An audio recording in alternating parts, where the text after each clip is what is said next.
기업 ESG 담당자들이 지속가능 경영 보고서 한 권을 만들려면 몇 달을 기다리죠.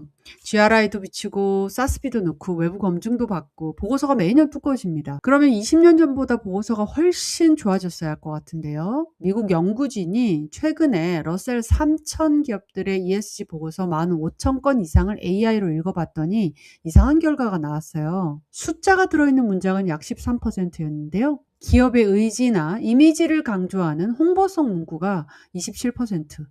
결국 숫자보다 홍보가 2배 이상 많았다는 겁니다. 더 놀라운 사실은요. 기업들이 ESG 보고서를 오래 썼다고 해서 그 정보의 질이 좋아지지 않았다는 겁니다.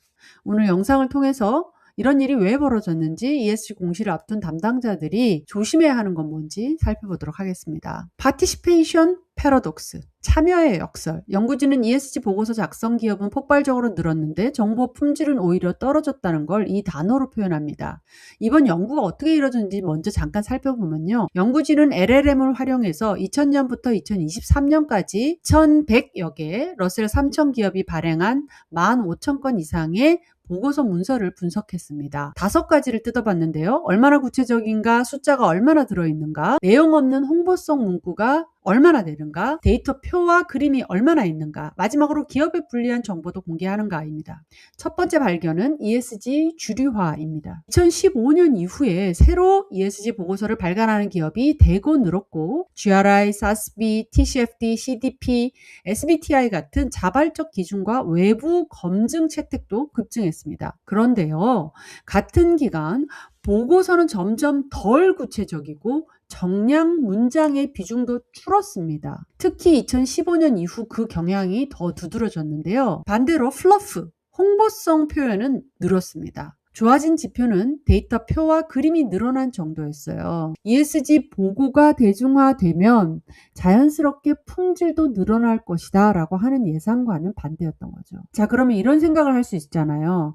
처음 보고서를 쓰는 기업이 서툴러서 그런 거 아닐까? 시간이 지나면 좋아지지 않을까? 흥미로운 건 기업 고정 효과, 이 통제 효과를 삭제하자 이 효과가 대부분 사라졌다고 해요. 쉽게 말해서 20년 동안 보고서를 쓴 기업이 잘 쓰는 이유는 20년 동안 실력이 늘어서가 아니라 원래 잘하던 기업이 일찍 보고서를 쓰기 시작했을 가능성이 크다는 거예요. 또 하나 흥미로운 건요. GRI나 SASB 같은 표준을 적용하고 외부 검증 까지 받는 기업이라면 훨씬 구체적이고 숫자가 많은 보고서를 낼 것 같잖아요. 근데 그렇게 연구 결과가 나오지 않았어요. GRI 채택 보고서가 비채택 보고서와 구체성을 보면 중앙값이 15.2% 낮았고 정량 문장 비율도 13.5% 낮았어요. 표준을 채택하면 정보가 좋아질 거라는 기대와는 조금 다른 결과입니다. 근데 또 반대 결과도 있었어요. GRI를 채택한 보고서가 데이터 표와 그림이 약 79% 많았고 외부 검증 또 SASB, TCFD 등은 대부분 플러프 홍보성 문구를 줄이는 방향하고 연결됐고 기업 자신에게 불리한 내용을 공개하는 빈도도 높아졌습니다. 저는 또 하나 재미있었던 것이 한 번 표준을 쓰기 시작한 기업들은 이게 잘 바꾸지 않았다라는 거였는데요. SASB를 쓰면 그 다음에 93%가 그걸 그대로 썼고 GRI 92%, CDP 88%로 나왔는데요. 게다가 여러 보고 표준들을 한꺼번에 다 붙인다고 해요. 우리나라도 거의 비슷한 경향인데요. 결국 기업들은 우리 회사에 가장 적합한 표준을 고르는 게 아니라 여러 보고 표준들을 다 한꺼번에 쓴다라는 건데요. 연구진은 도발적인 해석을 내놓더라고요. 결국은 어떤 표준을 채택했느냐보다 우리가 이 표준들을 다 채택한 기업이다라고 하는 그 사실 자체가 일종의 신뢰 지표나 클럽 굿 이런 기업이다라는 거를 상징하는 걸로 작동한다라는 거죠. 그래서 연구진은 이렇게 얘기하죠. 자율공시가 아니라 의무공시로 가면 무조건 좋은가? 당연히 의무공시를 하게 되면 모든 기업들이 같은 지표와 형식으로 공개를 하고 또 반드시 공개해야 될 내용이 있으니까 불리하다고 해서 공시를 빼지도 못하기 때문에 또 법적 책임도 부과하니까 장점이 있죠. 근데 또 근본적인 문제도 있다라고 이야기를 합니다. 이 주장에 대해서는 저도 동의하는데요.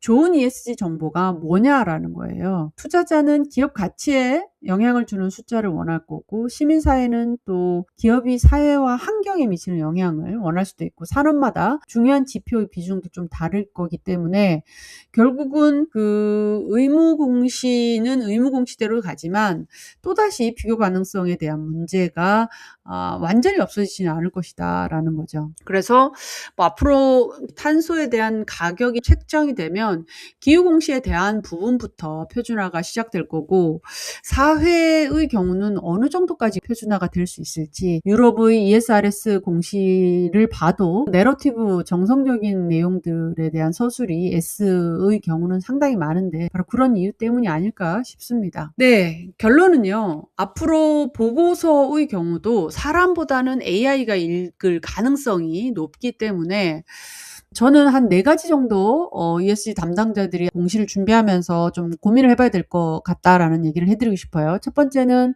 올해 보고서가 작년보다 좋아진 숫자는 뭐고 나빠진 숫자는 뭔지 쉽게 찾을 수 있는가, 또 목표와 실제 실적이 한눈에 비교가 되는가, 공시 기준 덕분에 실제 공시 내용이 더 구체적으로 바뀌었는가, 보고서를 사람뿐 아니라 AI가 읽고 경쟁사하고 비교해도 우리 성과가 제대로 드러날 수 있는가입니다. 그래서 ESG 공시 의무화가 되면서 기존의 ESG 보고서가 어떻게 될지 궁금해하는 분들이 상당히 많아요. 일부 기업의 경우 올해 보고서를 보면 3개를 쪼개가지고 KSSB를 위해서 세로형 보고서, 또 데이터만 담은 데이터북, 스토리텔링은 담은 임팩트 보고서 이렇게 내기도 했더라고요. 물론 이런 형식도 중요하지만 AI가 데이터를 다 긁어서 보기 때문에 진짜 ESG 성과가 비교됩니다. 앞으로는 실제로 뭐가 달라졌는지로 넘어갈 거예요. 근거 없는 미사여구의 경우는 가장 먼저 사라질 가능성이 높습니다. 이제 내년도 보고서를 쓰시는 담당자들은 이 한 판에 우리 회사의 지속 가능성 성과에 대한 것들이 딱 정리가 돼야 된다는 거죠. AI 시대에 진짜 중요한 것은 설명력 그리고 해석력입니다. 앞으로 기후변화에 대응해서 기업을 성장시키고 ESG 경영 성과를 만들고 싶은 분들이 있으면 아래 고정 댓글 시청해주세요. 감사합니다.